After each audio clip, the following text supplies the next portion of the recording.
నందమూరి బాలయ్య గారు నటిస్తున్నటువంటి డాకు మహారాజ్ విశేషాల గురించి జనాలకు చెప్పాల్సిన పని లేదు.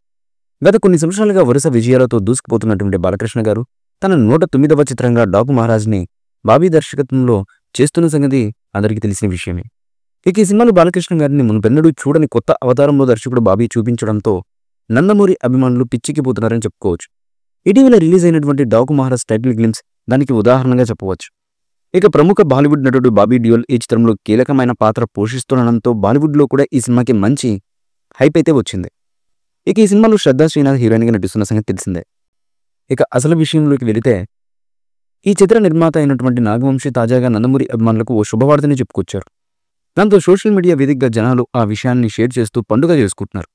విషయం ఏంటంటే నిర్మాత నాగవంశీ మునుపెన్నడూ లేని విధంగా నా భవితో నా భవిష్యత్ అన్న రీతిలో ఈ చిత్రానికి తమన్ మ్యూజిక్ అందించారని చెప్పుకొచ్చారు.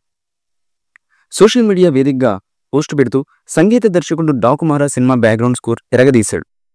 దాంతో సంక్రాంతి పండుగ సందర్భంగా అభిమానులకు పూనకాలు ఖాయమంటూ ఆయన సోషల్ మీడియాలో తెలియజేశారు. దాంతో అభిమానులు నిజంగానే పండుగ చేసుకుంటున్నారు. ఇక మరో విషయం ఏంటంటే ఈ సినిమా ప్రీ రిలీజ్ ఈవెంట్ను భారీగా ప్లాన్ చేశారు నిర్మాత నాగవంశీ. రానున్న నూతన సంవత్సరం జనవరి 4న యుఎస్ఏలో డల్లాస్ టెక్సాస్లో సాయంత్రం 6 గంటలకు ప్రీ రిలీజ్ ఈవెంట్ను నిర్వహించబోతున్నట్లుగా విశ్వసనీయ వర్గాల నుంచి సమాచారం అయితే అందుతుంది. దానికోసం భారీగా ఏర్పాట్లు చేసుకున్నారు. మరోవైపు బాలయ్య తన అభిమాన హీరో కాబట్టి ఈ ఫంక్షన్ను అందరూ చాలా కాలం మాట్లాడుకునేలా గ్రాండ్గా చేయాలని నాగవంశీ ప్లాన్ చేస్తున్నారని చాలా మంది అయితే చెప్పుకుంటున్నారు. ఇక ఈ సినిమాలో శ్రద్ధా శ్రీనాథ్ హీరోయిన్గా నటిస్తున్న సంగతి తెలిసిందే. ఈ మూవీపై మీ అభిప్రాయాన్ని కమెంట్ బుక్లో తెలియచేయండి. ఈ వీడియో మీకు నచ్చితే లైక్ చేయండి, షేర్ చేయండి, కమెంట్ చేయండి. మరిన్ని అప్డేట్స్ కోసం మా ఛానల్ని సబ్స్క్రైబ్ చేయండి. అలాగే పక్కనే ఉన్న గంట సింబల్ని గట్టిగా కొట్టండి.